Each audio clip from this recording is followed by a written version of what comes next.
which was an A300 Airbus, which is a plane that can carry as many as 275 passengers. The Port Authority of New York confirming that there were 246 passengers on board, 9 crew members. You continue to see smoke billow from the neighborhood surrounding the crash site. We don't have a lot of solid information on how many homes might be involved. WCBS, who is one of our affiliates, reports that at least 4 buildings are involved. Meanwhile, the City of New York has declared a level 1 alert. That means as many emergency personnel that can get themselves to the area are being asked to do so. The Fire Department of New York has dispatched 44 fire trucks, 200 firefighters to the scene. Bob Franken reporting that the Pentagon had surveillance flights going on in the area. Nothing unusual was spotted. He said that the Pentagon told him that there were no reports of any irregularities before this Airbus A300 went down, no distress calls. But Bill, I think it might be important to point out, once again, we are talking about a crystal clear day here in New York City. So one just using good common sense could rule out weather as any sort of factor in this crash. The FAA and one advisory saying they ruled out terrorism, but in the most recent one saying that they just have too little to go on to figure out what the cause of this crash was. Bill? And yesterday, Paula, we recognized the veterans in this country. Today, a carryover holiday of the Veterans Day this year, and certainly it was a holiday that drew special significance given the military activity overseas. You mentioned a few things with Bob Franken and also Jason Carroll and the eyewitnesses we've been talking to. I want to show you by way of the internet right now. This is flighttracker.com. Our viewers may be familiar with this service going back to the events of 9/11 when we tracked a number of airlines and the activity in the air after the World Trade Center site was hit. We can show you a few things quite revealing. This is America Airlines Flight 587 up here from JFK bound for Santo Domingo. At the bottom, the arrival time was expected at 12:32 Eastern Standard Time. The departure time, 9:15 a.m. Last reported at 9:16 a.m., just a minute prior to that. Clearly what that tells us and shows us is that there was a problem on board this aircraft right after takeoff. In the skies at this point, Paula, this may be clear to some and a bit more difficult to figure out for others, but what we can tell you and show you is that the airplanes that we're seeing in the aircraft have now basically reversed direction and gone out in a number of different areas as the airspace over New York, and specifically, if we can call it up right here, we'll bring that up in a moment here, but over the airport of JFK, that area has been quite cleared out. As we look at the live picture here, this is in the area of Queens. Clearly a U.S. fighter jet is patrolling that area, but again, as the Pentagon and Bob Franken pointing out, there were surveillance planes in the area at the time, but they picked up no word and no indication as to whether or not there is any reason to believe at that point that there might have been problems in the area. And quickly, if I could go just back to this computer quickly right now, this is the area of JFK, and clearly the planes and the aircraft have cleared out. Jason Carroll back on the streets by telephone, now joining us. Jason, what more do you have?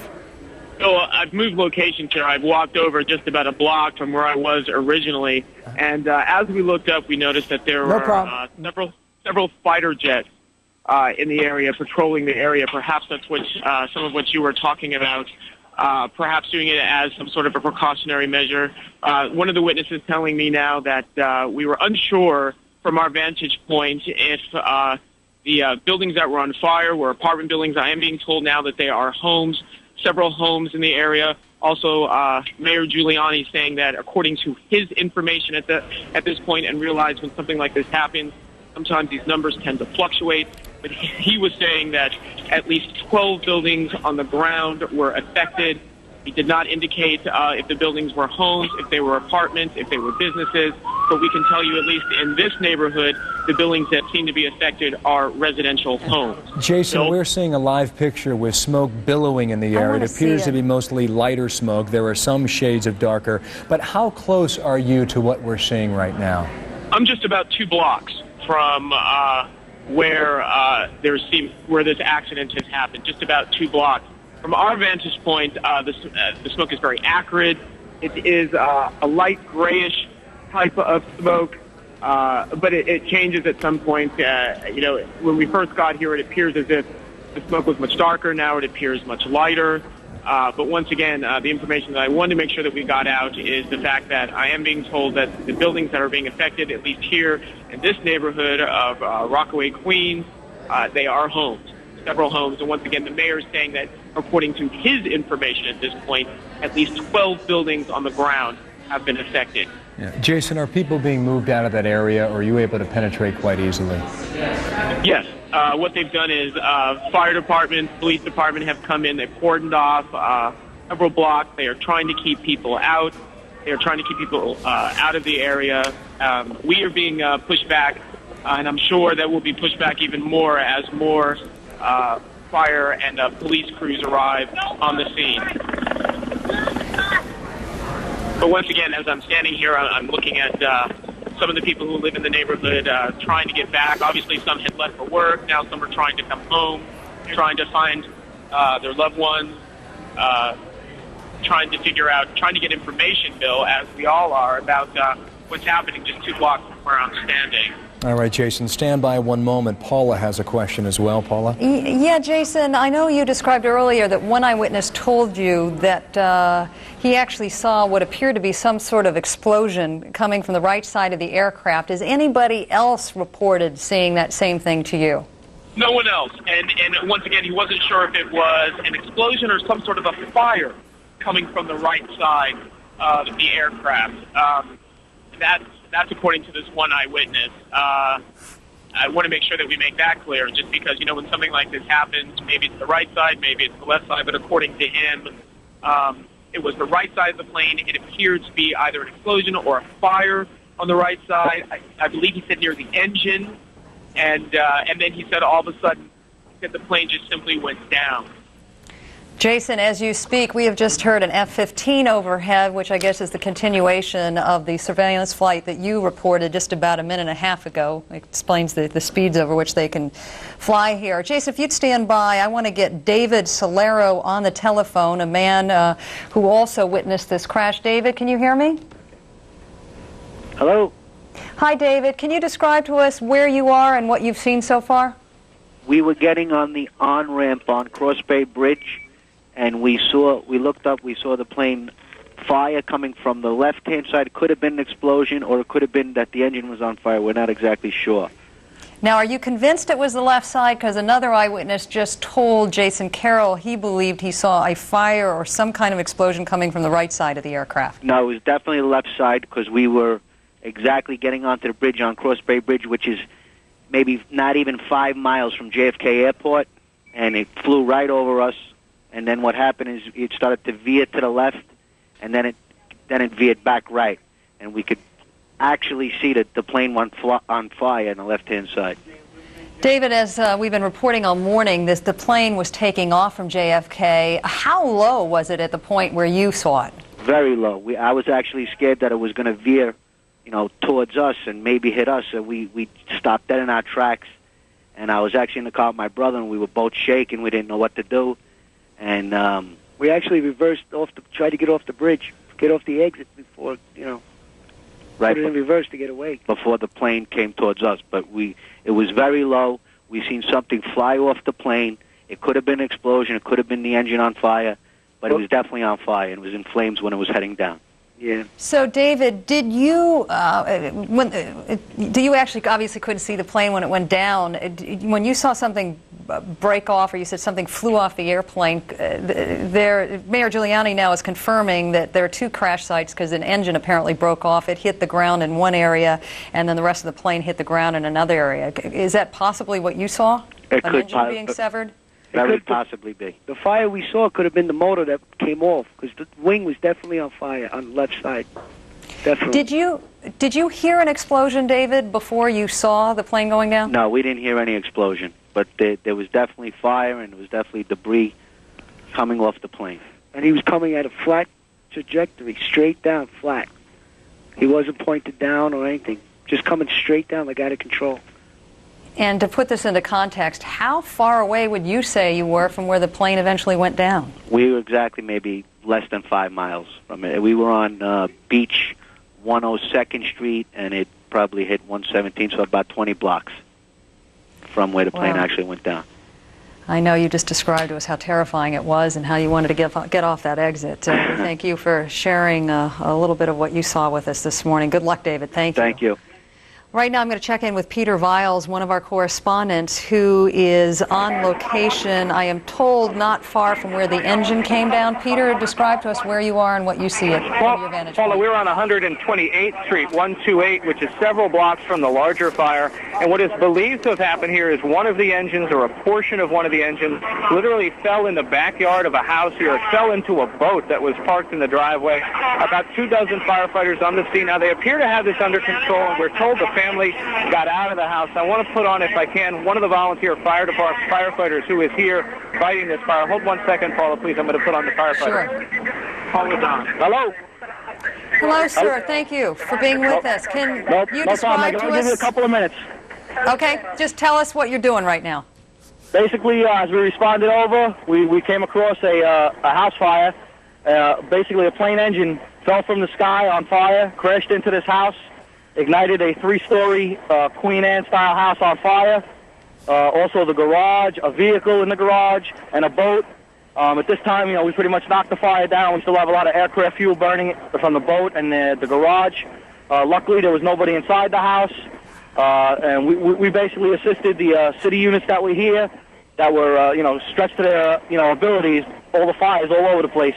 We're from the Broad Channel Volleys. We assisted the city units, and there were also other volunteer units from Rockaway Point that assisted here. But Sir, we seem to have... Go ahead.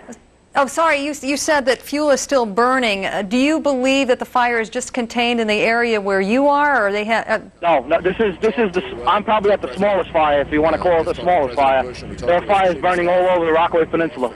Okay, let's quickly break away to the mayor and what he knows. The airplanes that are up there, the airports have been closed for a while, and I talked to the governor, and just as a precaution, we're going to close the bridges and tunnels for an hour or two and see if this is an isolated incident, which is what we hope it is. And now we should really focus all of our efforts on trying to see if we can find survivors. And the rest of the city is on high alert. The police are protecting lots of other areas. So at this point, we have no reason to believe that it'll be anything else but this. But at the same time, we're sensible and we understand what happened before. So for a while, the city is going to be on even a higher state of security. What's the first thing that went through your mind when you heard? Oh my God. The first thing that went through my mind is, oh my God, and I just passed a church in which I've been to, I think, 10 funerals. Here, Rockaway was particularly hard hit. The disproportionate number of the people we lost, not just the police and fire, but even the workers at the World Trade Center, were from Rockaway and Staten Island. And I've been here probably 20 times for funerals and wakes. And so the idea that Rockaway was the victim of this, I mean, any place it happened obviously is awful, but it had a special significance to it. But we'll do everything we can to help these people, everything. And the president is on top of it. They're alert. They're watching everything else all over the country. So I think people should remain absolutely calm. This can be handled, and we're just being tested one more time, and we're going to pass this test too. Are you the firefighters? They must be so key to respond. Firefighters do this. The firefighters and police officers in New York City do this better than anybody else in the whole world, and we couldn't be in better hands. Thank you. You guys promised. Yeah. There would be no arguing. All right, you just heard Mayor Giuliani describing what he knows at this hour, making the poignant point that many of the firefighters lost on September 11th actually were from the Rockaway area, where the jet engine has gone down into a boat, we are told, that was sitting not far from a 3-story home. The most recent fire official we spoke with said that he believes at least that part of the fire is contained where the engine broke off. As I speak, I continue to hear a F-15 fly overhead. Those surveillance flights continue at this hour. The Pentagon telling us that these are routine combat jets flying. No reports of any irregularities issued before this plane went down. Jamaica Hospital, which is the area closest to the crash site is waiting for the injured. The mayor's office confirming so far we believe that 12 buildings on the ground have been affected. No one has been able to sort through whether these are homes or apartment buildings or businesses, but as you can see from these pictures, you're really looking at the heart of a residential area, and Queens Boulevard that we mentioned, which is one of the access points, 122nd Street, one of the access points here that we're talking about at the crash site, is an area where people shop a great deal. Peter Viles, let's rejoin you. Unfortunately, I couldn't finish that interview with the firefighter. Did he tell you anything else about what they're encountering out there? Well, I don't know if you got this on the air, but what he said was they believe this fire is under control, but he went on to say they believe this is the smallest of several fires in the Rockaways right now. But as I can see it in front of me, it's about 40 feet in front of me. It is under control. There is some smoke coming from this boat that is parked in the driveway, but they're working on the house, and there's no smoke from the house itself, Paula. All right, and Peter, I just want to clear up some of the confusion here. We had an eyewitness who was getting off on an exit about 5 miles from the crash site. He is absolutely convinced that he saw fire coming from the left side of the jet. Another witness saying it was the right side. Have you talked to anybody else who could tell us which of those two facts is true? I can't shed any light on that, Paula, other than to say that the firefighters believe a portion of one of the engines did fall here on 128th Street, 128, and this particular fire is under control. I'd say maybe 24 firefighters here, and as the mayor pointed out, a lot of them didn't have far to come because a lot of firefighters do live in the Rockaways. We spoke to the volunteer fire captain who is volunteering here and says this fire is under control. And in one of the oddities, Peter, your eyewitness, the firefighter, described that part of this engine actually broke off into a boat that was sitting, what, in a garage of this home that later was enveloped in flames? It's sitting in the driveway of the house. I'm looking at it now. It's tilted about 45 degrees to the side. He believes the engine landed in the boat. And then a fire broke out that did spread to the house, which is about 3 feet from the boat. It's a narrow driveway with a boat at the end of it. It's a very handsome house, a Queen Anne house, 3 stories. But it does appear the fire in the house has been contained, and we were told the family, we have conflicting reports whether or not they were in the house, but every report says the family that lives in this house is safe right now. Peter, can you tell us how far the other crash site is from the area where you're standing, where the engine apparently broke off and landed in this boat? The bigger fire is about 4 blocks from here, so that would be about a quarter of a mile from here. But these are all narrow streets, and you can't see very far in any one direction. I see a lot of smoke down at the southern end of this street, and there's definitely more commotion down there where the around the corner from there would be where the bigger fire is. But I can't tell you exactly how many fires there are other than this is a smaller one. Peter, as you hang on, I just wanted to repeat that the mayor said that the bridges and tunnels coming in and out of New York City will be closed down at least for the next hour or two as a precaution. We have just learned that there is a partial lockdown at the UN. Of course, a number of significant meetings supposed to take place at the United Security Council, among other meetings, a critical meeting of 6 countries trying to determine the fate of Afghanistan and who might ultimately rule it. Peter, are you continuing to hear the F-15s overhead? Because I have been hearing them about every 6 minutes or so. They're being drowned out if they're up there by helicopters. There are a lot of helicopters up there. I'm looking at a New York City police helicopter up there right now.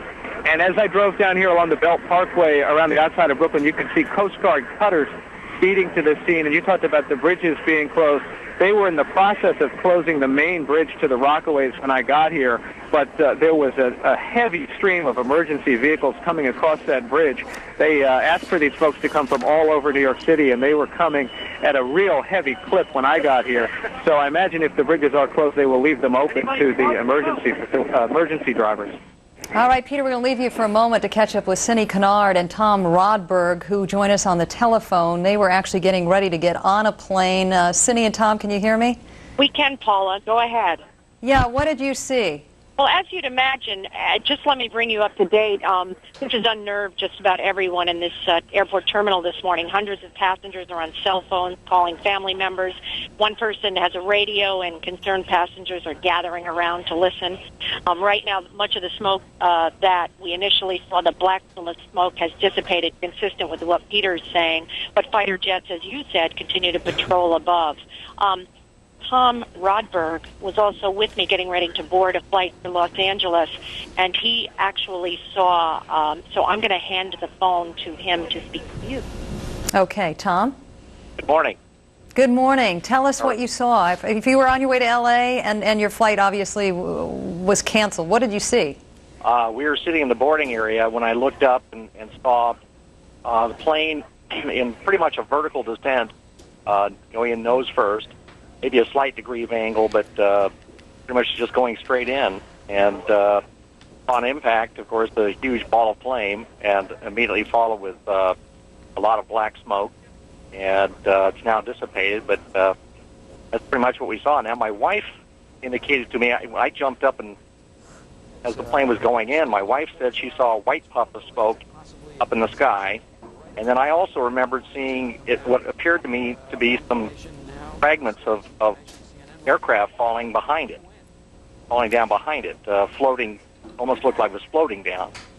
But we don't have a clue what that might have been. Well, Tom, your observations are powerful here because we've spoken with two eyewitnesses. One was the man who was 5 miles away from the crash site. He was getting off the exit on the Cross Bay Bridge. He distinctly saw fire coming from the left side of the plane, from the left engine. And another eyewitness did describe, he said, falling debris from the other side of the plane. Okay.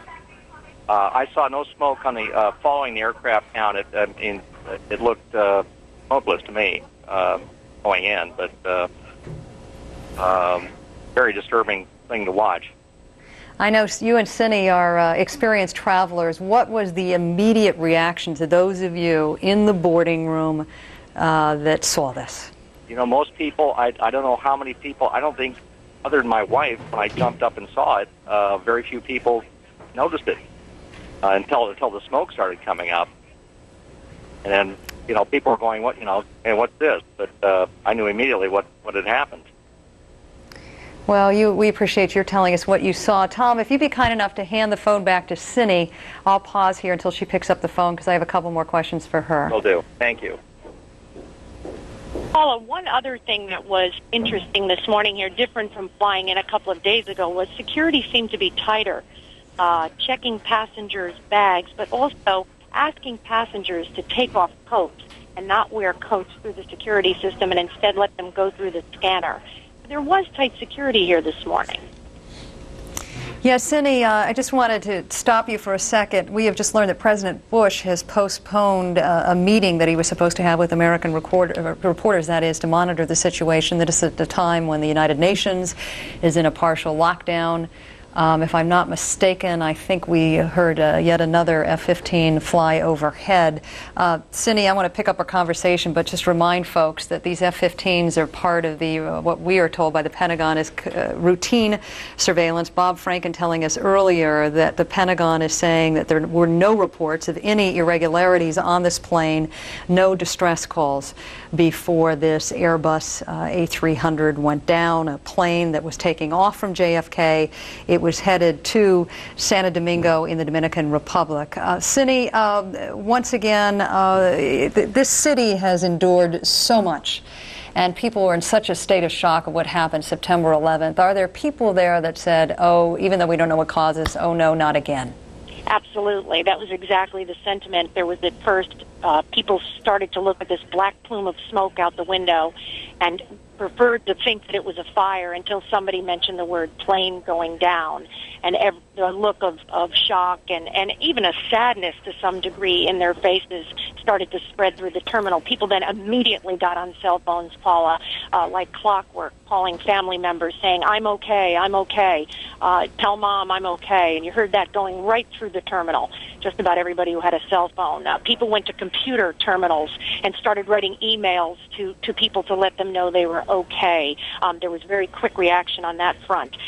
Even the airline employees, you saw a look on their faces. They grabbed manuals right away, airline schedules, to try to determine exactly what flight it was that was down, burning in the neighborhood just a couple of miles from here. So it was solemn. I mean, it wasn't an energized shock. It was a very solemn shock, and it was exactly what you said, Paula. Oh no, not again. All right, Cindy, please continue to stand by, and we will come back to you in the hours to come. On the phone joining us now is Dr. Jim Kiernan. I apologize. Cindy, actually, I'll go back to my colleague, Bill Hemmer. Just a quick little news note here from New York, Bill.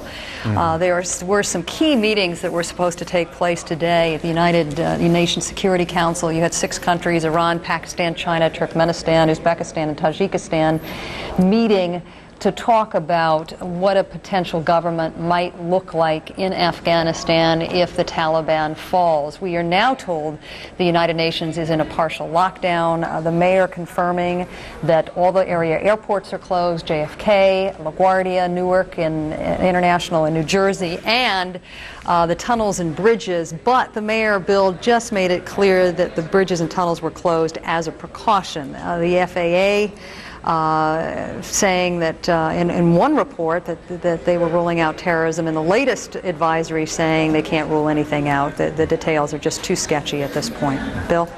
Paula, just to recap what we know, the facts on the ground: American Airlines Flight 587, an Airbus 300 en route from JFK this morning, bound for Santo Domingo in the Dominican Republic. 246 people on board, plus 9 crew members. According to FlightExplorer.com, the internet location we were talking about 20 minutes ago, they estimate that plane left about 9:15 a.m. on a departure, and at 9:16 it lost contact. So clearly, right after that plane got in the air, it was having difficulty. The Airbus 300, though, a quite popular plane, built by a consortium of companies, primarily in Europe. And as we look at the animation, we know 2 engines on board, 1 wing each, 2 aisles inside. The length you see, passenger capacity 266. So the number we have of passengers right near capacity, not quite entirely full, but quite close to it. 2 cockpit crew members on board, and the service first began back in the early 1970s. We are told also that American Airlines uses this type of aircraft quite frequently to shuttle its service to Central and South America, and quite clearly that would give us an indication as we look at the route from JFK down to Santo Domingo that this would be another popular route possibly for American Airlines to fly. That's about all the facts we have right now based on the numbers, but we did hear a bit more from the mayor of New York City a short time ago, saying that the bridges and tunnels closed for at least a few hours anyway. He called this, and to use Rudy Giuliani's words, he called it a precaution for the time being. Also says the city is on a higher state of alert.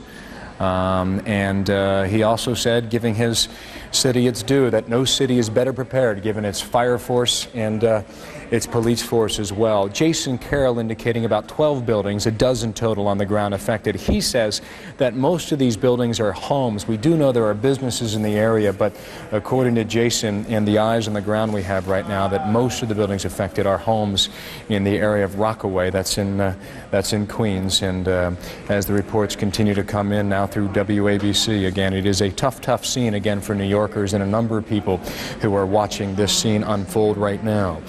American Airlines Flight 587 left a short time ago, about 90 minutes ago, and according to the reports we have also, this plane was delayed a little bit. The original scheduled takeoff time, 8:40 a.m. Don't know why it was delayed, but again, it was delayed to about, I would say 35 minutes, leaving again right around 9:15 a.m. Eastern Time. In total, 246 on board, plus 9 crew members. Paula?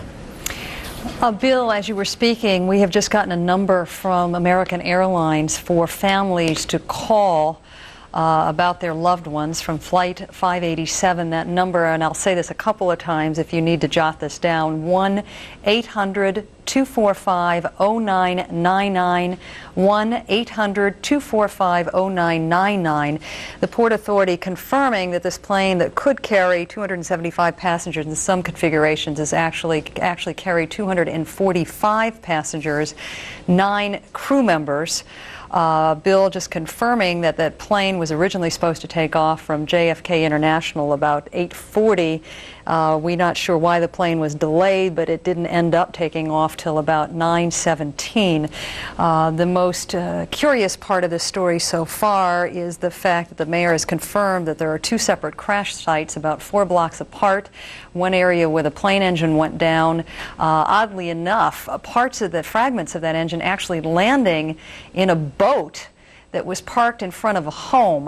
That, of course, boat went up in flames, the garage and the home, in addition to 11 other structures, we are told. Some 44 fire trucks on the scene, 200 firefighters in all. The mayor reminding us that this area where the plane went down is in the Rockaway section of Queens, an area that was hard hit by the September 11th attacks. This, in fact, is where a number of those firefighters and Port Authority officers came from who lost their lives that day. But he wanted to make it clear to America that no city is better prepared to deal with this aftermath of this plane crash. Let's go to Richard Roth, who is standing by. Richard, we have been describing for the last 45 minutes or so this partial lockdown due to this plane crash. Now, what does that mean about cars and pedestrians allowed to enter that area surrounding the UN? Is that off limits? Right now, no cars, no pedestrians are allowed into the UN compound, and this is a very busy place right now. The United Nations holding its high-level General Assembly debate. We're told that the French Foreign Minister, Hubert Védrine, is, quote, locked out of the building, and he's due to speak at a nuclear conference here. Right now, you could leave the building, but the First Avenue, which you see over my shoulder, normally a frozen zone due to security since the terrorist attacks, you don't see any limousines. Usually you see sirens escorting all of these presidents and prime ministers. Right now, nobody can get into the UN, no matter how high-ranking you are. It's also quite chilling. You had a very loud loudspeaker announcement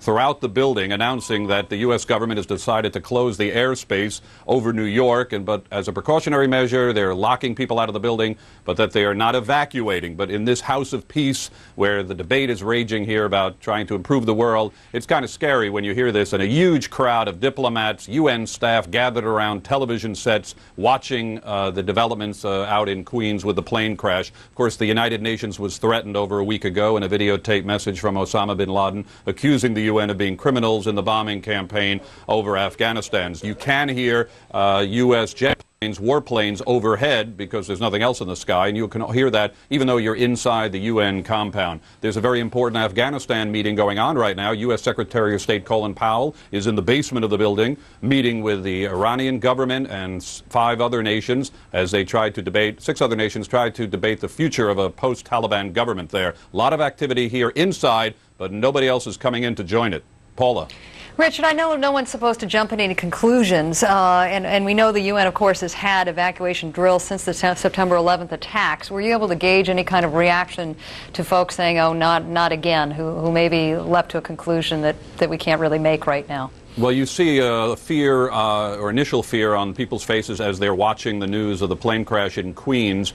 But the building has geared up for this. I mean, they've become kind of used to it, and certainly United Nations staff members, many of whom inside the building have worked overseas in worse situations in places such as Somalia and Bosnia, where they've literally been under attack.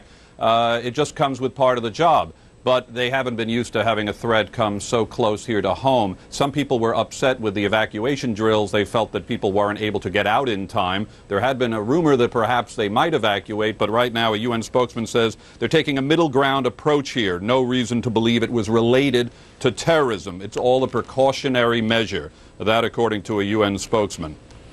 Richard, as we speak, we want to take note of the Dow, which is down 130 points. We had Andy Serwer on, about to be loaded on the air, who was saying there were some retail numbers that weren't going to be as good as expected. That may explain it. Who knows whether the crash has had an effect on the numbers at this point. Richard, we'd love to come back to you in a little bit. Thank you so much for that update. We are getting probably the closest look in the wide shot, you'll see this, of the crash site so far. But once again, we got to remind you, you're looking at 2 different crash sites. The mayor confirming that the part of the jet engine that was severed off landed approximately 4 blocks away from the plane, which is considered the second crash site. A firefighter who joined us just about 15 minutes ago confirmed that they have the fire under control, where the jet engine, oddly enough, landed in a boat parked in a driveway outside a home. That boat, of course, because of the fuel, caught on fire, as well as the adjoining garage and the home. Jason Carroll confirming that in all, We believe that 12 buildings on the ground have been affected. He believes at this point probably most of them homes, but it's really kind of hard to tell because reporters haven't gotten inside that perimeter area. Let's go to Kathleen Koch, who is standing by for, oh my goodness, I looked up for a second, and this is will give you the best idea yet of how part of this engine was severed off. Now, I can't make out the boat in that picture. I don't know whether that engine had been removed from the boat so far, but one of our eyewitnesses who was getting off in an exit not far from the crash site said he clearly saw the left-hand engine on fire. We have another eyewitness who said it was the other engine, but clearly one engine appears to have been on fire. All right, let me break away from what I was saying to go to Jason Carroll, who has some new information for us from the FBI. Jason? Paula, well, as we were setting out here, we saw Barry Mon. He's the director of the New York office of the FBI. He was having a meeting with several members of the FBI. We were able to get just a little bit of information out of him.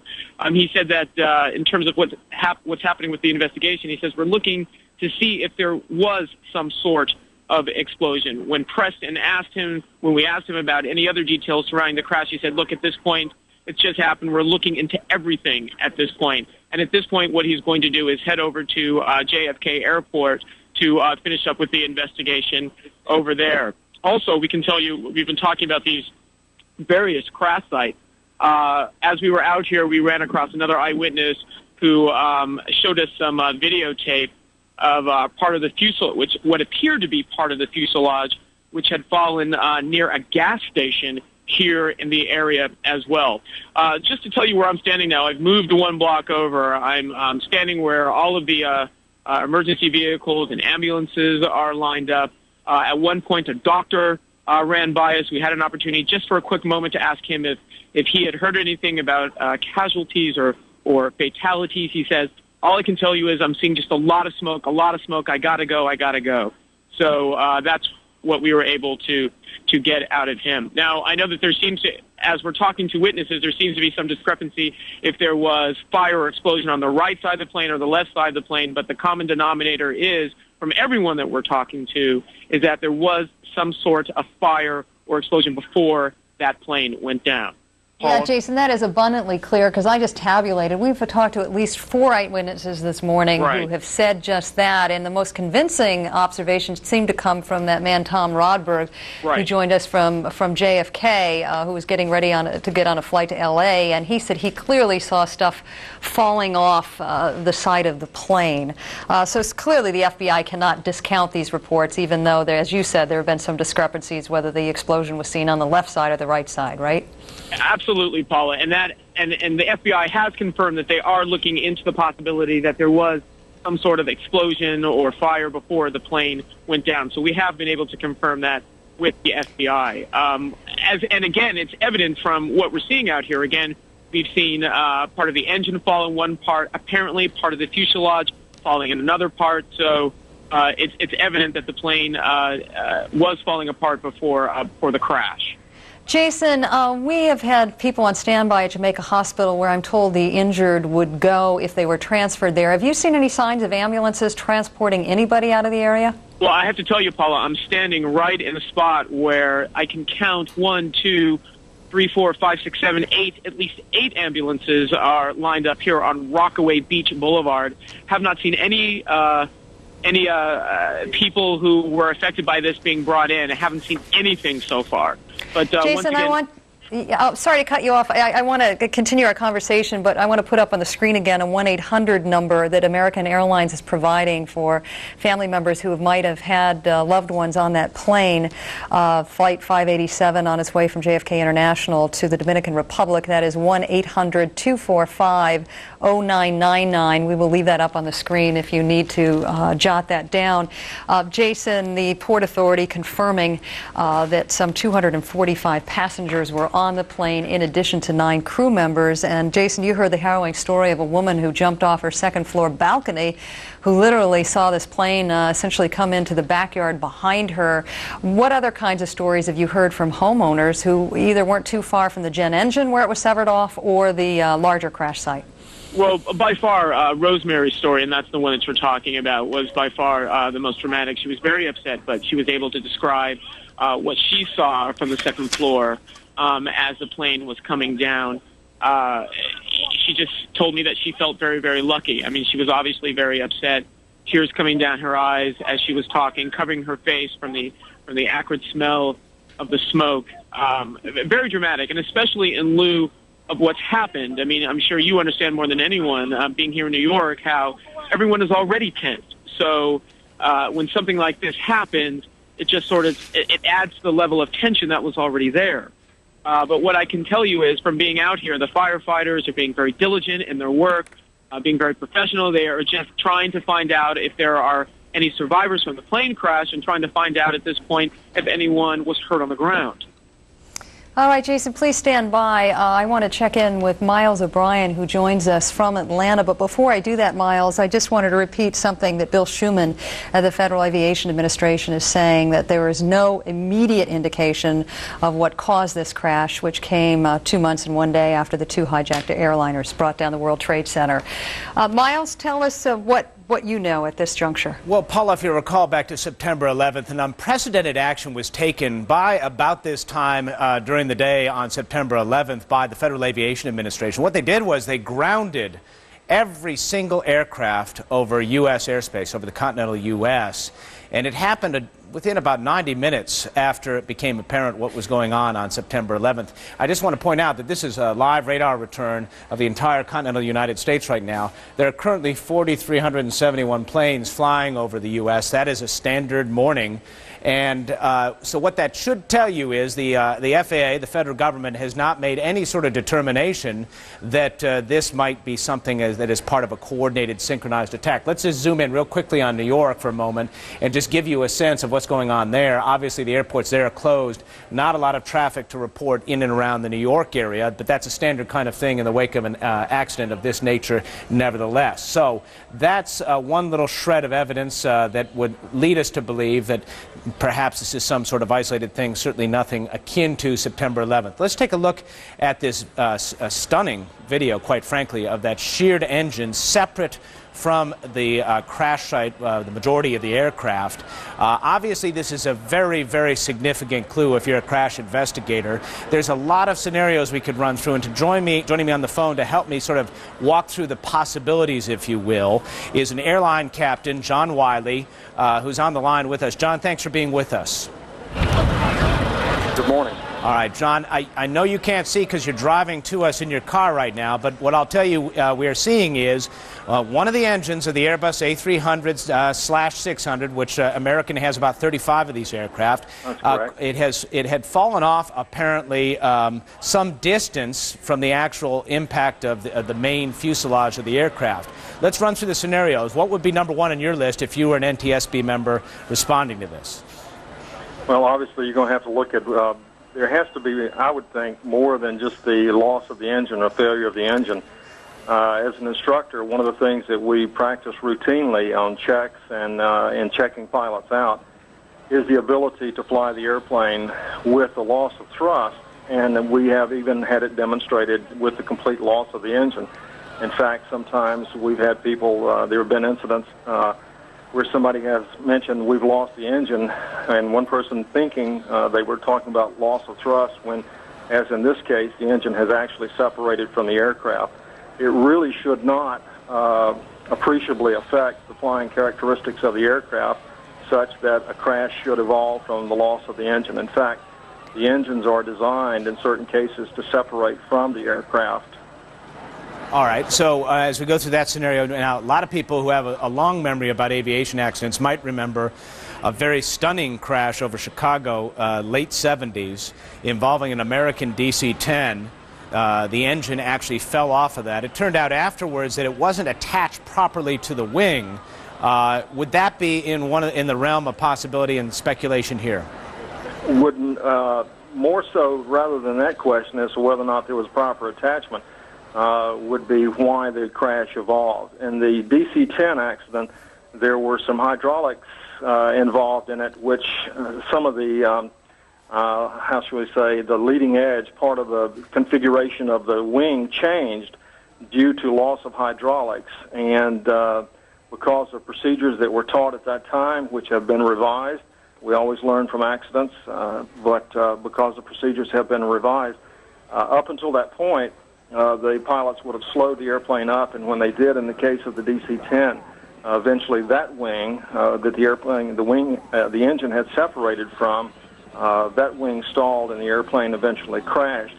In this case, it's not so much the fact that the engine separated as to why the crew was unable to continue controlling the airplane. All right, and one of the things we have to consider here, which is worth going through, is the possibility, for whatever reason, that the aircraft might have been overstressed. In other words, turned in an abrupt manner, a manner so abrupt that it exceeds the design tolerances of the aircraft. And one of the weak points would, in fact, be the engine. And I guess that's relatively intuitive. You've got this heavy object hanging by a rather smaller empennage to the airline, as to the wing. As by the way, we're looking at some pictures, by the way, which you cannot see, John, obviously, showing some immediate aftermath of this crash, a fiery crash into the area near John F. Kennedy Airport. This is tape. It says live, but this is actually tape.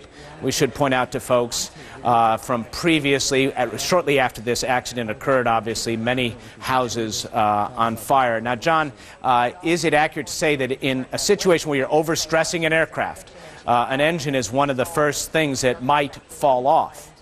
Well, if you wanted to assert that, I wouldn't have any problem with it. The only problem is the likelihood that the crew is actually going to maneuver the aircraft so violently that that's going to happen, especially shortly after takeoff.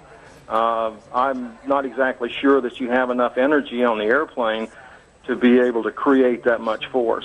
If there were a struggle, and we know from the incident in Pennsylvania on September 11th, there was in fact a struggle on that aircraft, and there were pieces of that aircraft that fell off away from the primary crash site, would that lend more credence to that theory?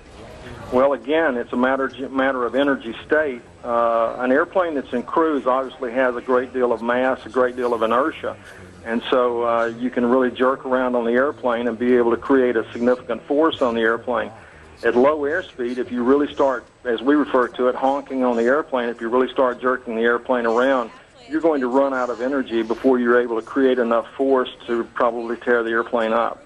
I mean, these are airplanes that fly through thunderstorms occasionally, so I think that the possibility that the aircraft was overstressed and that was the reason for the engine separating may be a bit of a stretch. All right. Well, it's obviously very early on here, and we don't want to get too far down the road. John Wiley, thank you very much for shedding a little bit of light on it in this early stage, and you continue your progress here towards CNN, and we'll be hearing from John all throughout the day as we try to understand exactly what happened. We should point out that the skies over John F. Kennedy still are relatively vacant. As a matter of fact, that's a very light amount of traffic based on the information we have here from the real-time radar data. But nevertheless, we are told that John F. Kennedy Airport may in fact be on the cusp of reopening. We'll keep you advised on that as well. Paula? Miles, in fact, while you were speaking, they announced that they will allow for, correct me if I'm wrong, producers, incoming flights. Is that correct? I believe that's what we heard, information has gone back and forth. Miles, also while you were speaking, an advisory came through from the Associated Press saying Bush administration officials say the FBI believes there was an explosion aboard the plane and they are investigating its source. So that is something that obviously we'll continue to explore. Miles, I'm going to take a second here to read some of what American Airlines is now saying. They will be holding a news conference just about 25 minutes from now, which we will be covering live.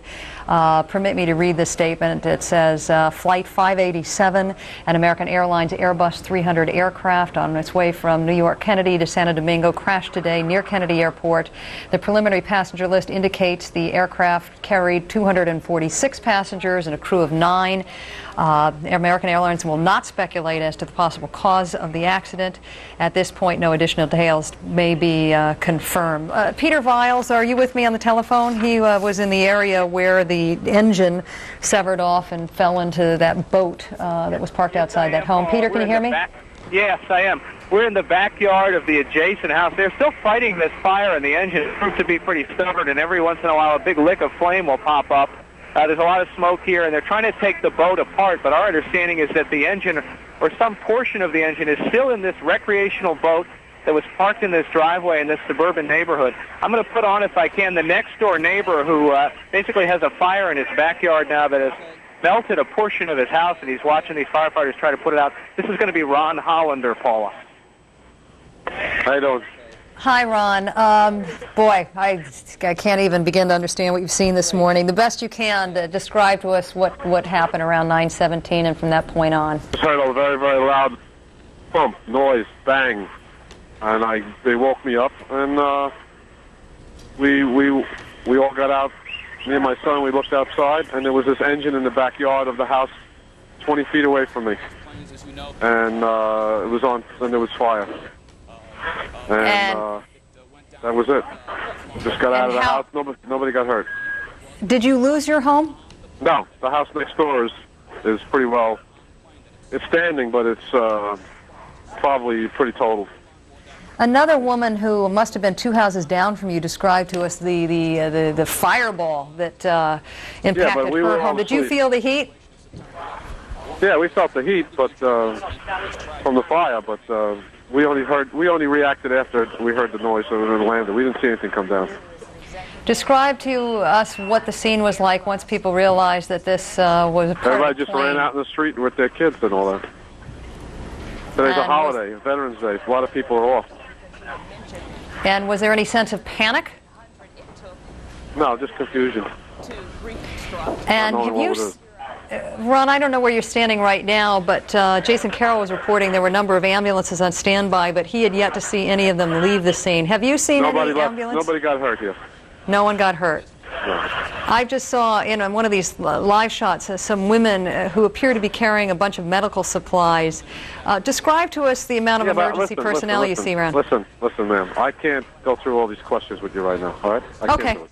I understand that. You have seen a lot and heard too much, and we really appreciate your taking time. Okay, Peter, I understand the amount of stress this gentleman is under. Unfortunately, even his kids had to witness this. The fire is under control, but it is very close to the man's house that you just talked to. It's about 4 feet from his house, and he's standing here watching it, and the priority is to get the engine fire out, and he is under some stress. As I say, there are portions of his house that have literally melted here. The aluminum siding is sort of dripping off the side of the house. So. Yeah, Peter, I know you can't see what I'm seeing right now, but these were pictures taken by WABC, which have been shortly after the crash, that shows a building completely enveloped in flames. I want Ron to understand, please thank him for joining us. I understand what a challenge it is to watch your home being threatened and have to talk to a reporter at the same time. So please thank him for his time. And will do. Peter, as soon as you have any more eyewitness accounts, we'll be going back to you as well. I would just add this one thing, Paula. There's a police officer here. I asked how many fires are burning now in the Rockaways. He said 4. Now, he would not be in a position to be coordinating the response to these fires, but this is a New York police officer who tells us he believes from what he's heard on radio traffic there are 4 fires burning in this neighborhood right now, Paula. Well, yeah, Peter, I guess it's a matter of how the debris fell down. The mayor originally confirming there were 2 sites, the site where the engine fell, where you're not far from, and then the primary crash site. Have you seen any ambulances leave the area?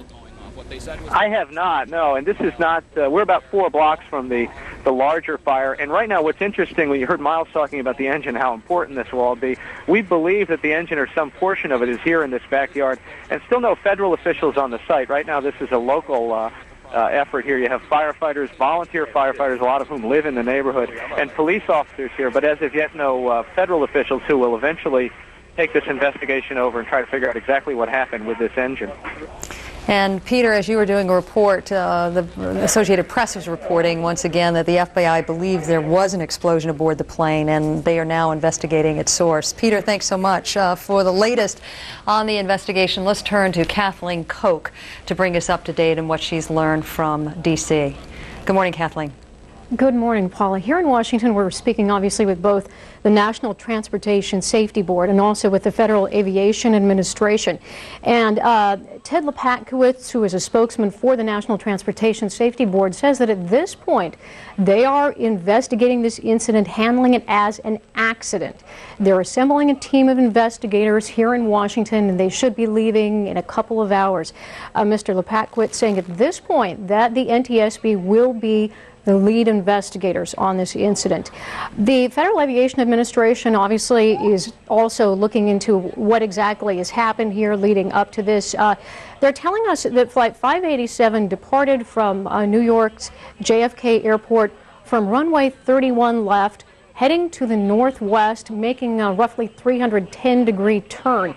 Now, the FAA is saying that it has no information as to whether or not there was an explosion on board the aircraft.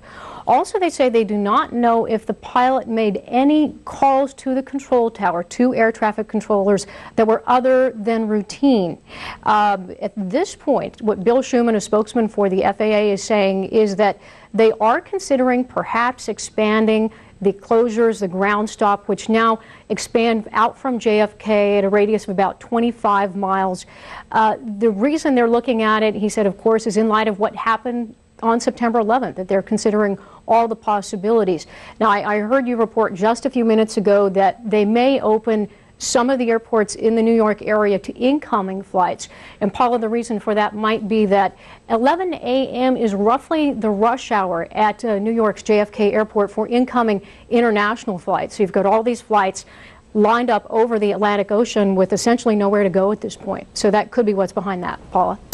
And how much credence are your sources giving to this Associated Press report that and I'll just read it right off this news alert, that Bush administration officials say the FBI believes there was an explosion aboard the plane and they're investigating its source? I know you just said the FAA and NTSB are looking at this as an accident, but can you shed any light on this Associated Press report?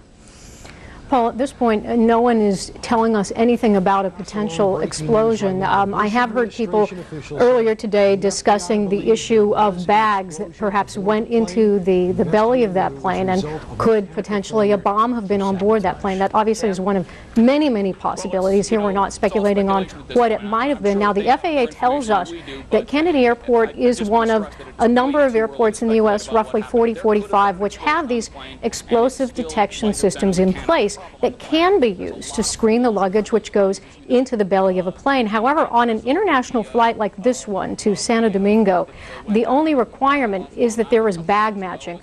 And Paula, what that is that every single passenger who checks a bag onto the plane also has to board that plane. That's a security measure based on the assumption that someone would not check a bag onto a plane with an explosive in it, then board that plane, obviously being killed in any potential explosion that would occur.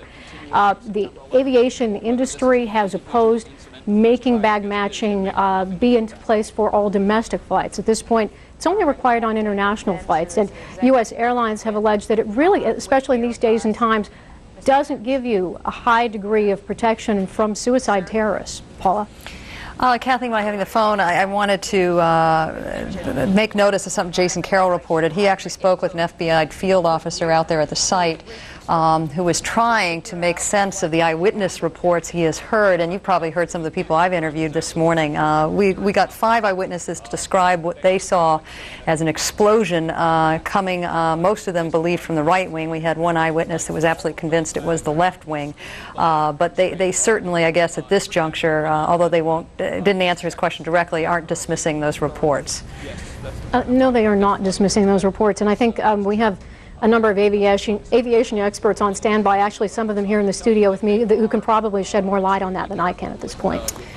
All right, let's check back in. Thank you, Kathleen, with Jason Carroll, who was one of the first reporters on site at location. Jason, where are you right now? This is wrong footage. Paul, I can tell you I'm standing at about 133rd Street and Rockaway Beach Boulevard. This is just about 1 block from where the accident happened.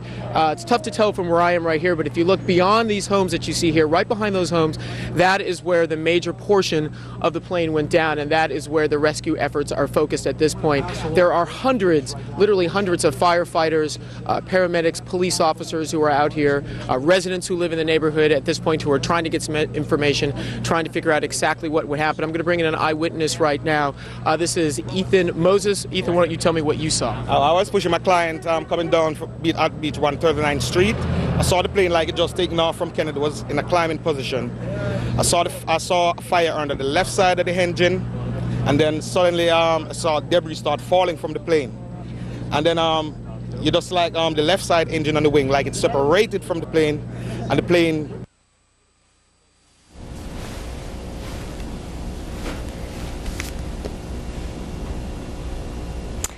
All right, we just lost Jason Carroll, which is highly understandable given what we're dealing with out there at the site. The most recent report from a firefighter involved in rescue efforts out there is that we're looking at 4 separate fires. Mayor Giuliani confirming earlier this morning that we were looking at 2 sites, one where the engine was severed off and landed in that boat that was sitting in a driveway outside a home that later was enveloped in flames, and then what we believe to be a secondary crash site. Now a fire official who was speaking with Jason Carroll confirming he believes you're now looking at 4 separate sites. Let's check in with Major Garrett, who joins us from the White House. Major, we haven't heard a whole lot from the White House today. When was the president alerted to this crash?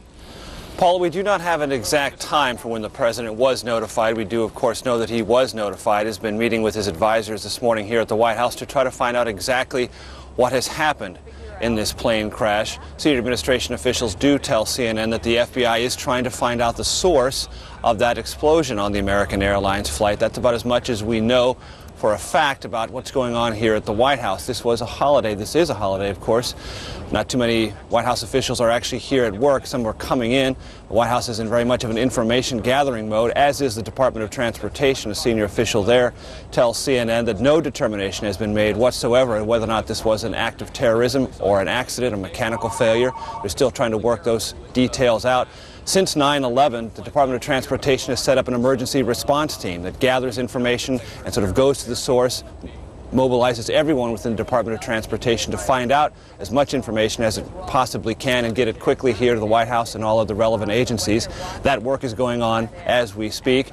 There is no word yet from the president from the White House as to whether or not the president will address the situation in any public way today. He had no public events on his schedule today. He was to meet privately this afternoon with former South African President Nelson Mandela. No word as to whether or not that is still on his schedule. Also, we are told that he was to have some interviews with Russian and U.S. news personnel about his upcoming summit with Russian President Vladimir Putin. We have been told that those interviews have been postponed, but clearly the White House very much in information gathering mode and not wanting to put out any official word about the situation until they have a very firm grasp on exactly what happened. Paula? Major, it's interesting that you should say that the administration is looking into the source of the explosion. Does that mean they're confirming that there indeed was an explosion aboard that plane before it crashed? Oh, Paul, I think we should be very careful about this. Clearly on our air and through other sources, there have been eyewitness accounts testifying to an explosion. The White House wants to see, in fact, if those are true and are investigating a possible source of that. It would be, from the White House and the government's point of view, irresponsible to ignore eyewitness accounts of this nature. But the senior administration officials are telling CNN they're investigating that, trying to find out if, in fact, these eyewitness accounts, being them so many, are in fact representative of what happened, and if in fact there was an explosion, of course, to try to find out the source of it. But again, a senior transportation official telling us that there is no determination whatsoever at this point as to whether or not there was an accident, a mechanical failure, or an act of terrorism behind this crash. Paula? But as Kathleen Koch just reported, until they understand otherwise, the FAA and the NTSB investigators will look at this as an accident. Major, thanks so much for that update. We'll be coming back to you shortly. Right now on the phone, though, I have CNN correspondent Peter Viles, who has just caught up with a police department official, Peter? Firefighter. He's a volunteer fire chief and one of the first battalions to arrive here on the scene, fighting the fire where we believe the engine or a portion of it fell on 128th Street.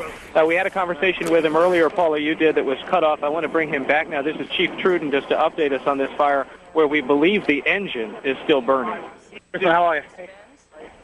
Hi, Chief Truden. Thank you for joining us. I'm sorry, I'm okay. It's really tough to look at this video, and you've been looking at it all morning. It's horrible to think this could happen again. Yeah, I know we had to cut you off earlier because of a news conference we needed to hit. Why don't we go back to the beginning of when you were called to the scene, what you saw, and what's going on now? Okay, basically, like I said, we're from the Broad Channel Volunteer Fire Department. We responded on mutual aid and for the City Fire Department. When we were driving into the scene, we came across an engine company from the City Fire Department that was operating at a working fire that involved a three-story private house that was fully involved with a jet engine sticking out the back of it. It extended into a garage, a boat, and a vehicle, and you know it was a pretty wild scene. And describe to us the number of volunteers that are on the scene, in addition to what I'm told is 200 other firefighters who were called in this level 1 alert. I'm sure there's hundreds of city firefighters here. I have, from my department, about 24 volunteer firefighters. I know there are other volunteer units here from Rockaway Point, Breezy Point, that are, they're from the peninsula of Rockaway. They're also operating. Chief Truden, do you believe, we're looking at some file footage now, but do you believe that I named fuel was still leaking in that area where the jet engine was found, but is that fire contained? We're looking at a small part of the wreckage, and I can't really relate that to where the original crash site was. Right. We're at a house. The house is white in color, beach 128th Street. The fire inside the house is pretty much contained. It's extinguished. Right now we just have the boat and the jet engine are smoldering very, very slightly. We pretty much have it contained. We just have to keep pouring foam and water on it so it doesn't flare up, because there's a lot of jet fuel in the rear yard of this house. Chief, one fire department official or police official indicated to Jason Carroll that you might be looking at 4 separate sites now. Is that your understanding, or is it still just 2? I have no idea. I have no idea. What can you tell us about any mobilization of ambulances? None of our correspondents has actually seen any ambulance leave the area yet. Have you? Where we are right now, I haven't seen any ambulances. We also, we're a volunteer fire department. We run 2 ambulances. Both of our ambulances are over here, and I believe they're at a staging area with the New York City EMS services. I have no clue of any injuries or injured people that have been removed. I can tell you that there are none here. Luckily, the occupants of the house got out without getting injured, and no firefighters have suffered any injuries at this time. And Captain Truden, as we continue to talk, I need to make it very clear the pictures we're looking at now were taken much earlier in the morning. That crash happening about 17 minutes after 9 o'clock Eastern Standard Time. We don't have a picture of exactly where you are right now, but describe to us how people in the neighborhood, many of whom had children home from school today because of Veterans Day, are reacting to all of this. People are in shock. I myself, and I'm sure every firefighter and police officer here, are in shock. This is hard to believe that, something like this can happen again. We don't know exactly what happened yet, but, we could only speculate from what happened on September 11th that, this could be another terrorist attack. They're not saying anything yet, but, any human being, common sense, this doesn't happen like this, and it's just sad that it could happen again. Yeah, the FAA making it clear that they continue to view this as an accident until they learn otherwise. Although, as you know, a number of eyewitnesses have reported to CNN this morning that they saw some sort of explosion before this plane went down. Chief Truden, one final question for you this morning. When Mayor Giuliani did a very brief interview this morning, he expressed what it was like to come to an area that had lost so many firefighters from the September 11th attacks. And he said, and here we are, in the neighborhoods where they once lived, basically doing the Lord's work. Do you feel the impact of that loss as you try to put out this horrible, horrible fire today?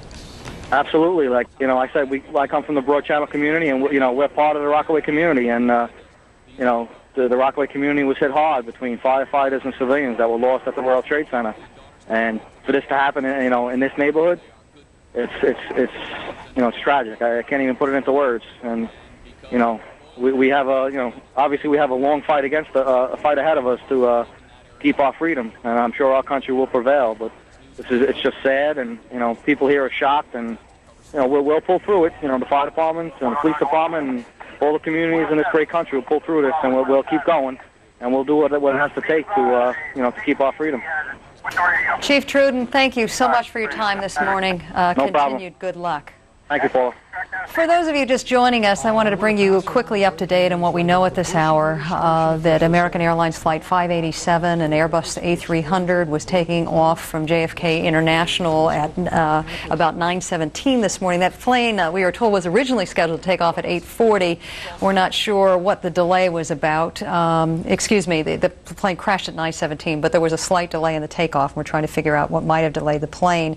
The American Airlines confirming 246 passengers passengers on board, in addition to 9 crew members. American Airlines will be holding a news conference just about 6 minutes from now from its Dallas headquarters. We will be taking that live. Our latest reporting from the Pentagon from Bob Franken would suggest that combat jets were flying routine missions at the, or what they call routine flights at the time of the crash, that there were no reports of any irregularities coming from the plane, no distress calls. The LaGuardia Airport this hour remains closed, even though this banner says all 3 airports remain closed. It is our understanding that at this 11 o'clock rush hour at JFK, Eastern Standard Time, there are incoming flights that are being allowed to land at JFK. Newark still closed. I have just been told that American Airlines press conference that was supposed to happen at 11:30 has been postponed to noon. Meanwhile, we will keep up that 1-800 number for all of you who might have had family members on that plane. Let's go to Jason Carroll, who was one of the first correspondents in at the crash site. Jason? All right, Paula, let me start out by setting the scene and telling you exactly where I am. I'm at Rockaway Beach Boulevard and 133rd Street. It's about a block and a half from where the accident happened, just beyond the homes and the emergency vehicles that you see there. This whole thing happened at about 9:15. The way witnesses describe it out here is they saw the plane coming overhead, and there was some sort of fire or explosion on the left-hand, possibly the right-hand side of the plane. Then all of a sudden the pilot lost control. Pieces of the plane started breaking off, falling, and then we had the crash. This is where we see the main part of the crash, of the accident. I'm going to bring in an eyewitness right now. This is Ethan Moses. We were talking to him early this morning. He was one of the first people that was out here when this whole thing happened. Ethan, why don't you just start out by telling us, what did you see? Oh, I was just pushing my patient coming down at Beach 139th Street. I saw this plane like it just taking off from Kennedy. It was in a climbing position, and then when I looked up, I saw like fire under the left side of the engine. And then suddenly, I saw like the engine and the wing, the left side engine and the wing, like it separated from the plane. The plane was still traveling, it tilted to the left slightly, and then it just make a nosedive straight down. What was that like to witness something like that? Oh, I was shaking. I'm still shaking right now. Now, when you first got over to the scene, to where it happened, what did you see? I know there must have been a lot of fire, a lot of smoke. A lot of fire, a lot of smoke. I saw, we tried to help an old man who was sitting on the sidewalk just a couple of feet away from the fire. We take him down to the Beach Channel Drive, and, it was terrible, terrible. Now, describe what's back here beyond these homes here. Well, behind here, you got is the residential area with a lot of people maybe at work now. Most of the house is empty because we tried to knock on doors and, You did try to knock on doors? Yeah, a lot of people wasn't home. How many homes back there are affected by your count? Any idea? They were just going up one after the other, because they're very close together. You have about like 6 so far. So the fire, where it happened, and then the fire started spreading to other homes as well? Yeah, definitely. It started spreading just like that, in seconds. Did you have an opportunity to talk to any of the emergency crews? Did they tell you anything at all about people on the ground who may have been hurt, or survivors, or casualties? No, I did not. And what else? Anything else you can tell us about the neighborhood, or anything possibly that some of the other neighbors told you? I'm telling you, I'm just shaking right now. I don't even know what to say, I'm still shaking. Understandably. Thank you very much. We really appreciate you coming out and talking to us. Also want to tell you, Paula, that we did have an opportunity to speak with Barry Mon, the director of the New York office of the FBI, and he said that they are looking into the possibility that there was some sort of a fire or explosion before the plane went down. At this point, he's moved on to JFK Airport to complete his investigation there. At this point, we're still trying to find out from emergency crews who are out here if there were any survivors, anyone who was hurt. Actually, at one point, we did have an opportunity to speak to a doctor. He was running by. We had an opportunity to stop him, and we said, did you see anyone out there who was hurt? Have you heard of anything? He said, all I can tell you right now is that there is a lot of smoke, a lot of fire, and we're doing our best. And so we were unable to find out from him in terms of any sort of numbers about casualties or those people who were hurt on the ground. Once again, accident happening right beyond where the homes that you see there. I can tell you, though, that we are not seeing the level of smoke that we saw before when we were out here just about an hour ago. Thick, heavy smoke just about everywhere you look. The smell, an acrid smell, just about everywhere. That seems to have dissipated some. So perhaps whatever fire was burning there, they're probably at this point getting it somewhat under control. Paula. All right, Jason Carroll, thanks so much. As you were speaking, we got an update from Peninsula General Hospital. That's a hospital not far from the crash site, which, just for all of you folks who live outside of New York, have a sense of this. The crash site is about 5 miles from JFK International Airport. 2 people have apparently been taken to the hospital with smoke inhalation. There's another area hospital called Jamaica Hospital, which is on standby for more potential injured. I want to check in now with Miles O'Brien. Miles, Ari Fleischer at the White House, the president's spokesperson, will be holding a news conference. That's the same time the American Airlines news conference is going to happen, so we'll have to be dancing around those two. But I wanted to ask you about now the 6th eyewitness account we have of someone seeing fire coming from the engine. If my tabulations are correct, we have 3 eyewitnesses saying they actually saw fire coming from the left-hand engine.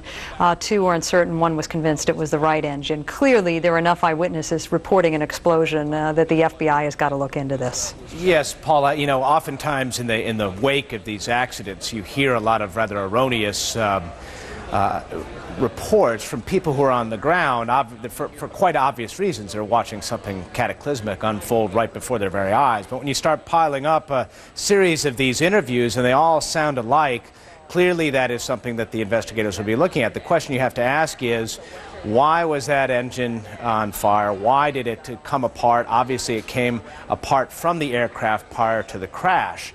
There are a whole number of scenarios that you could go through on that. A catastrophic failure of the engine being one of the possibilities that might be looked at. Let's check in with Jim McKenna, who is a former National Transportation Safety Board member, joining us from Washington. Jim, let's go down the list. You're on the GO team, hypothetically here. You arrive at a scene like this. What are going to be your top 3 or 4 scenarios that you're going to be looking at? Well, Miles, thanks for the promotion, but I'm not a former NTSB member, an aviation reporter, but I can tell you what the NTSB folks will be looking at hard right off the bat is the sites where those engine parts are. And it looks from your video as if there are at least 2 distinct sites with engine debris. One, the focus of the firefighters, where the piece of what seems to be an engine has landed near or in houses, and the other with a section of the engine near what appears to be a gas station. They'll be able to go in quickly, examine those parts, and get a good indication of whether that engine suffered some severe problem in flight. Peter Goltz, another one of our experts, what would your first thoughts be, having seen quite clearly that one of the engines fell off this A300? Well, the NTSB will send up an investigative team. They'll get there probably mid-afternoon, 20 to 30 people. They have people in the region already who will be staking down the area, and they'll look very carefully at the engine to see whether it was an uncontained failure, which apparently it was, and then try and figure out what caused it. At the same time, they'll be launching their family assistance team, which will be heading up to coordinate the family assistance activities for the victims' families and any, apparently no survivors, but for the victims' families. So that'll be a busy afternoon. All right, also joining us on the phone from Los Angeles, California this morning is Art Cornelius, an air transport pilot, many thousands of hours in the cockpit of various commercial airliners. Art, I have to ask you, regardless of how that engine might have come off, is that a scenario which normally might be survivable in some way? Could that aircraft fly on one engine typically, or are there some other issues that need to be considered here? Well, it could fly on one engine. We practice that all the time. But in all likelihood, if that engine separated from the aircraft, unless there are check valves or hydraulic fuses in the hydraulic lines, remember that the hydraulic pumps are located, the main hydraulic pumps are located on the engines. They're driven by the engines. And if the engine separates, of course, it's going to tear those hydraulic lines free, both at least 2 systems and maybe more.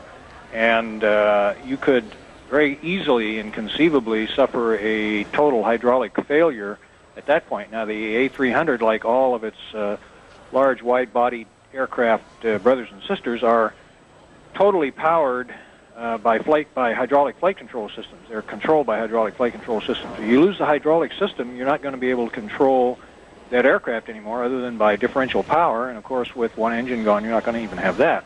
Of course, Art, it's worth pointing out that in these situations there are multiple hydraulic systems. The redundancy is there. Is it possible something as catastrophic as this could wipe out all the redundancy as well?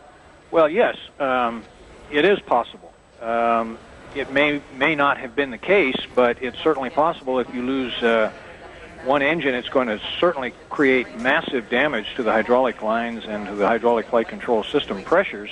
Another thing that could happen, and very likely did happen, was that at the point in time of separation of that engine, it could have impacted the airframe on its departure and damaged the ability of that airframe, that particular part of the airframe, to provide lift, which, if you're right after takeoff, you're in kind of a marginal flight control situation anyway. You don't have a lot of extra speed, and you're depending upon your high lift devices on those wings to give you the lift you need to stay in the air, and if those devices are damaged, then you're going to have a very difficult, if not impossible, task to control that aircraft. All right, and just to help folks out there who are not pilots, what we're talking about are the flaps and the things called slats, which are on the forward portion of the wing. And when a plane is flying low and slow on takeoff and also on approach, those are employed just to provide a little more aerodynamic lift. Without them, you have the possibility that the aircraft wouldn't be able to fly. Correct, Art? That's correct. You get to the lower speeds, you need those additional lift devices, the leading edge flaps and slats and the trailing edge flaps, in order to change the shape of the wing and give you more lift. All right. Jim McKenna, what do you think the possibility in this case would be on finding those critical black boxes, the cockpit voice recorder, the flight data recorder? Clearly those have not been recovered from the World Trade Center site. There's a good chance that they never will be. In this case, is it likely they would survive? Highly likely, I would say, Miles, that the boxes would survive this crash. This is the kind of crash that the boxes are designed to withstand. In fairly open ground, not prolonged, intense fire, not a high degree of impact forces that would damage the boxes, so I would expect that they should be able to recover them fairly quickly. Peter Goltz, the cockpit voice recorder, flight data recorder, regardless, we haven't heard any reports one way or another as to whether there's any radio transmissions between that crew and either John F. Kennedy Tower or the approach and departure controllers. I guess things in this case could have happened very quickly. Well, sure. If they're on takeoff, the crew is going to be faced with a very high workload. I think the cockpit voice recorder, as Jim mentioned, is likely to be intact. They'll be able to, barring unforeseen electrical failure, they'll be able to get in and hear what the pilots were doing, listen to the various chimes and notices from the automated flight deck, and they'll get a good understanding of what was happening in the cockpit. Art Cornelius, let's talk about some of the possibilities for cataclysmic failure of an engine. For example, John F. Kennedy Airport has a persistent problem with birds. Would a bird ingestion into that engine cause a catastrophic failure, or are there any other catastrophic failure scenarios we should be considering here? Well, certainly ingestion of a large bird like a seagull or a pelican could cause massive damage to the compressor blades on the engine and the forward part of the engine and cause them to separate. If they separated, of course, they're turning at a very high rate of speed. They've got a lot of energy, and they'd be just like a piece of shrapnel from a bomb coming out of there. Another, as I was looking at that engine lying in the gas station front yard, it looked to me like there was a hole in the side of it and in about the area where you'd find the turbine blades, which are behind the hot section of the engine, which is where the combustion takes place. They're subjected to a very high level of stress. They're very well made. But if you were going to have a turbine failure back there, and an uncontained failure, which is to say you've got pieces coming out the side of the engine in all likelihood, those could severely damage the aircraft, particularly if they came off on the side. For instance, on the left engine, they came out the right side of the left engine, they would impact the fuselage and cause some pretty good damage there. And that also, oh, by the way, could affect, if they penetrated the hydraulic flight control line, that could affect your ability to control the aircraft as well. They could also cause the engine to separate from the airframe by damaging the connecting points, the brackets and the bolts that hold the engine together. That is a less likely scenario, but it's a possibility. I wonder if while we're talking here, I'm going to send it up to Jim, maybe we can get that picture back on so we can take note of that hole that you spotted so well. And Jim, I just want to ask you, these engines that we're talking about, and according to the information we have, it's either Pratt & Whitney or General Electric. These are hugely reliable high bypass engines, as it's called. All right, there's that hole that we're looking at there. Just tell us what we're looking at there. Well, it looks to me like you're looking at an area that, as I look at it again, it looks like it may be actually in the high-pressure compressor area of the engine forward of the hot section. But still, if you had a piece come out through there, it would be going at a tremendous rate of speed and, in fact, could very easily damage the leading-edge flaps or slats located over it and damage the fuselage if it came off in that direction. Jim, it's hard for me to tell the orientation of that hole as far as up and down on that engine. Yeah. Jim McKenna, as you consider the possibilities of one of those huge fans sort of unraveling, if you will, or spinning out of its casing, what are the possibilities? These are highly reliable engines, and this is a scenario that would happen over the course of probably many millions of hours of usage. Well, there are a number of things you can tell looking at that video. One is what appears to be the segments of a silver ring right there in the front would be the front of the engine. So you're looking down the throat of that engine. It doesn't appear to be the entire engine from the airplane, which may explain why we're getting reports of engine parts elsewhere. The engines are, as you said, extremely reliable. They're designed specifically to withstand a failure in which a blade breaks off, and they're designed to chew that blade up and spit it out the back end rather than have it come out the side. The problem, particularly with that type of engine, which I believe is a General Electric engine, is that over the last several years, those engines have been prone to cracking in very heavy central parts of the engine that can't be contained. They're so big and they spin so fast that if they break and let go, they're very definitely coming out the side of the engine. Now, there's no way to tell at this point whether that hole in the side is a result of impact with the ground or something coming out the engine. But when something comes out the engine the size of a disc, which is what we would be talking about, it makes a nice, clean, sharp hole, not a ragged rip in the engine. It punches out of that real good. All right, that's all some food for thought here as we get sort of ahead of the game in the investigatory realm, and we caution our viewers that obviously we're talking about just a few hours after the incident, and for us to get too far down the road into speculation would be a mistake. Nevertheless, using our experts here, we're at least giving you a sense of the possibilities, the scenarios, what is being considered, and when that NTSB team is there, what they might be thinking as they look at this wreckage that you see right there. Paula? Thanks, Miles. And as we let you continue to work the telephones there, we just wanted to bring those of you who are joining us up to date on what we know at this hour about the fate of Flight 587.